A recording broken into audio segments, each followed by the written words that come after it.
মার্কিন মুলুকে মহারণ এগিয়ে চলেছে এবং বিশ্বকাপও কিন্তু খুব ইন্টারেস্টিং জায়গায় এগিয়ে চলেছে। নক আউটে কোন কোন দেশ কোয়ালিফাই করছে মোটামুটি একটা পিকচার কিন্তু ক্লিয়ার হচ্ছে এবং কোন দেশ কার এগেনস্টে খেলবে that is very very important আপনাদের প্রত্যেকের জানার, আমাদের প্রত্যেকের জানার, কারণ যত এই নক আউটে যাবে তত কিন্তু বিশ্বকাপটা ভীষণ ইন্টারেস্টিং হয়ে দাঁড়াবে। ব্রাজিল ইতিমধ্যেই কিন্তু স্কটল্যান্ডকে হারিয়েছে 3-0, মোটামুটি কেকওয়াক ভিক্টরি, এবং কথা হচ্ছে who will Brazil play in the next round, এটা কিন্তু খুব ইম্পর্টেন্ট। আজকে কোন কোন ম্যাচ আছে আপনাদেরকে একটু জানিয়ে রাখি।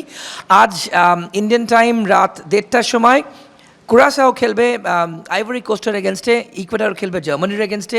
অটোমেটিক্যালি জার্মানি কিন্তু আপনার প্রত্যেকে জানেন কোয়ালিফাই করে গেছে পরের রাউন্ডে। টিউনিসিয়া খেলবে নেদারল্যান্ডসের বিরুদ্ধে এবং জাপান খেলবে সুইডেনের এগেনস্টে। খুব ইম্পর্টেন্ট ম্যাচ, কারণ ব্রাজিলের সম্ভাব্য প্রতিপক্ষ অর্থাৎ কার এগেনস্টে ব্রাজিল খেলবে সেটা কিন্তু এই হল্যান্ড, জাপান এবং সুইডেন আজকে যে খেলাগুলো আছে তার ভেতর থেকেই ডিসাইডেড হবে। সব্যসাচী ভট্টাচার্য আমার পাশে বসে আছে, আমার সহকর্মী এবং ক্রীড়া সাংবাদিক। সব্যসাচী, তোমায় স্বাগত মার্কিন মুলুকে মহারণে। কি মনে হচ্ছে ব্রাজিলের খেলা দেখলে, তোমার বিশ্লেষণ, এবং আজ যাদের খেলা আছে বিশেষ করে সম্ভাব্য নেক্সট রাউন্ডে কি ব্রাজিল ভার্সেস হল্যান্ড, বলো। ব্রাজিল আর স্কটল্যান্ডের যে খেলাটা দেখা গেল না, এটা কিন্তু অত্যন্ত গুরুত্বপূর্ণ খেলা। তার অনেকগুলো কারণ আছে। আমরা গ্রুপ পর্বের যদি প্রথম ম্যাচ থেকে দেখি, প্রথম ম্যাচে ব্রাজিল আটকে গেছিল, পরপর দুটো ম্যাচে কিন্তু ব্রাজিল দাপটের সাথেই জিতেছে বলা যায়। তবু কোথাও গিয়ে হয়তো ব্রাজিল স্কটল্যান্ডের ম্যাচে প্রথম অর্ধের যে খেলাটা সেটা কিন্তু অতটা মন না ভরলেও দ্বিতীয় হাফের খেলাটা কিন্তু খুব ইন্টারেস্টিং হয়েছে। এবার সেখান থেকে এই যে খেলাটা ছিল সেটা ছিল একদম মেসির ডেরায়। তো সেই মেসির ডেরায় জ্বলে উঠলেন কে না, ভিনি। এবার ভিনি কিন্তু এই পরপর সবকটা ম্যাচে গোল করে একটা রেকর্ড স্পর্শ করেছে। রিভাল্ডো প্লাস রোনাল্ডোর যে রেকর্ড আছে গ্রুপ পর্বে সব ম্যাচে গোল করা, সেটা কিন্তু ভিনি জুনিয়র ইতিমধ্যেই স্পর্শ করে ফেলেছে।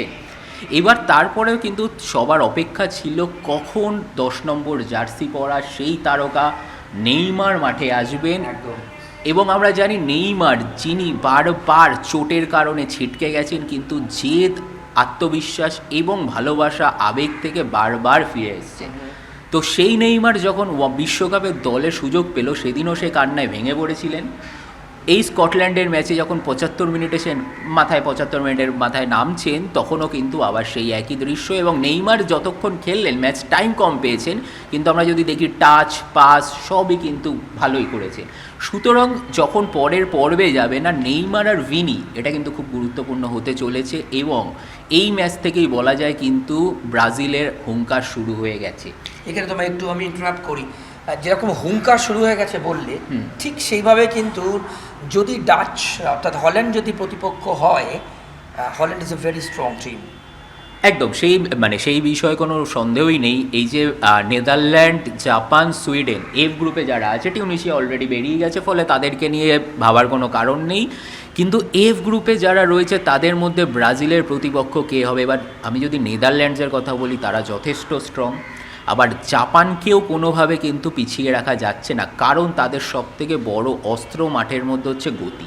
আজকে জাপান খেলবে সুইডেন। হ্যাঁ, ব্রাজিল সমর্থক থেকে বিশ্ব ফুটবলের কিন্তু নজর থাকবে এফ গ্রুপের দিকে, কারণ ব্রাজিলের প্রতিপক্ষ 29 তারিখ কে হচ্ছে তার ওপর।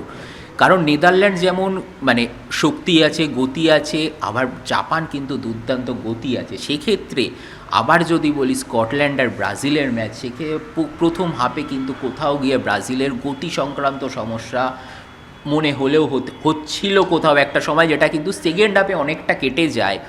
কিন্তু সেখানে ভিনি আছেন, এবার নেইমার ফিরেছেন। এবার যে অ্যাটাকটা বা আক্রমণটা হচ্ছে, সেটা কিন্তু আমি বলবো এখন নেদারল্যান্ড বলি, জাপান বলি, যে কারোর জন্য কিন্তু যথেষ্ট চ্যালেঞ্জিং। আর নেইমারের সবথেকে বড় প্লাস পয়েন্ট হচ্ছে নেইমার বল পায়ে অনেকক্ষণ হোল্ড করতে পারে, এবং হোল্ড করে কিন্তু তিনি ডি বক্স পর্যন্ত এগিয়ে যান। এবং এই কারণেই আবার কোথাও কোথাও তাকে বারবার চোটের মুখে পড়তে হয়, কারণ হয়তো কড়া ট্যাকেল করতে গিয়ে চোট লেগে যায়। কিন্তু এটা কিন্তু নেইমারের প্লাস পয়েন্ট, আবার কোথাও গিয়ে হয়তো নেগেটিভ পয়েন্ট, সেটা চোটের নিরিখে। বেশ, ওকে। এবার যদি আমরা একটু জার্মানির খেলার দিকে নজর রাখি, সব্যসাচী, জার্মানি অলরেডি কোয়ালিফাই করে গেছে এবং জার্মানির সঙ্গে আইভরি কোস্টের কিন্তু কোয়ালিফাই করার একটা চান্স আছে, রাইট? আইভরি কোস্ট আজ খেলবে ক্রোয়েশিয়ার এগেনস্টে, আর ইকুয়েডর খেলবে জার্মানির এগেনস্টে। দেখো সেটা করতে পারে, কিন্তু জার্মানি যে জায়গায় রয়েছে না, জার্মানি অনেকটা এগিয়ে আছে। আমরা জানি শুরুটাই করেছে 7-1, 7-1 একদম। এবার এই মানে যেমন একদিকে মেসি, রোনাল্ডো বা নেইমার, এদের জন্য বিশ্বকাপটা যতটা গুরুত্বপূর্ণ তত কিন্তু জার্মানির জন্য গুরুত্বপূর্ণ। তার বড় কারণ হচ্ছে ম্যানুয়েল নয়্যার, যিনি কিন্তু অবসর ভেঙে বিশ্বকাপে খেলার জন্য দলে ফিরেছেন এবং তিনি জানিয়েও দিয়েছেন এই বিশ্বকাপ তার প্রফেশনাল ফুটবল জীবনের, মানে সেখান থেকেই তিনি অবসর নেবে। আমরা যে দৃশ্য দেখতে পেয়েছি আগের দিন মেক্সিকোর ম্যাচে, সেখানেরও ওচোয়া তিনি খেলার মাঝেই অবসর ঘোষণা করেছেন মাঠে থেকে। তো সেক্ষেত্রে কিন্তু ম্যানুয়েল নয়্যারের জন্য গোটা দল চাইবে এবার কিন্তু মানে প্রাণপাত করে লড়াই করতে। সুতরাং জার্মানিকে কিন্তু কোনোভাবেই হালকা তো নয়, বরং জার্মানি যে আজকের ম্যাচে অবভিয়াসলি হয়তো জার্মানি এগিয়ে রয়েছে, কিন্তু নকআউটে কিন্তু যার সামনেই পড়ুক না কেন তাকে যথেষ্ট চ্যালেঞ্জ ফেস করতে হবে, সে যে দল যত স্ট্রংই হোক।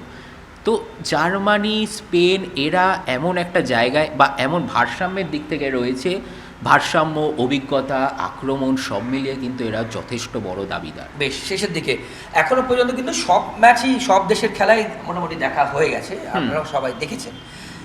তোমাকে অ্যাজ অ্যান অ্যানালিস্ট, যেহেতু তুমি আমাদের সাথে আছো, এখনো পর্যন্ত তোমার কি মনে হয়, মানে সবকটা দেশকে তুমি যদি দেখো, তাদের পারফরমেন্স দেখো, তাদের ওভারঅল স্ট্রেংথস দেখো, উইকনেস দেখো, who is the strong contender, কিংবা যদি তোমাকে 3টে দেশের মধ্যে আমি বাঁচতে বলি? দেখো আমরা শুরু থেকে একটা কথা বলেছি না, অঘটনের বিশ্বকাপ। দক্ষিণ কোরিয়াকে হারিয়ে সাউথ আফ্রিকা প্রথম নকআউট চলে গেছে, বড় অঘটন। ইংল্যান্ড শুরু ভালো করেও পরের ম্যাচে থেমে গেছে। ফলে এবার যে আমি মানে এখনও কিন্তু যেভাবে এগোচ্ছে এটা কিন্তু তাদের কাছে বড় প্রাপ্তি।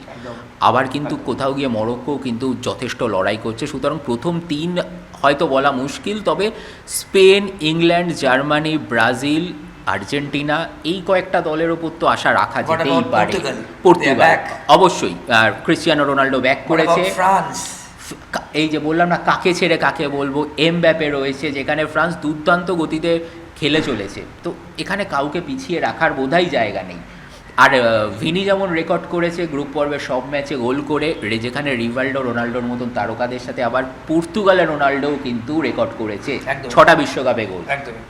বেশ, সবুজাজি অনেক ধন্যবাদ তোমার অ্যানালিসিসের জন্য। আপনারা শুনলেন আমাদের আজকের মার্কিন মুলুকে মহারণ কিন্তু আমরা আপনাদের সামনে তুলে ধরলাম। যেটা বলেছিলাম প্রথমেই, ম্যাচ যত এগোচ্ছে, যত আমরা নকআউট স্টেজের দিকে যাচ্ছি, ইন্টারেস্ট তত বাড়বে এবং আমাদেরও বিশ্লেষণ আমরা আপনাদের সামনে part by part, episode by episode তুলে ধরব।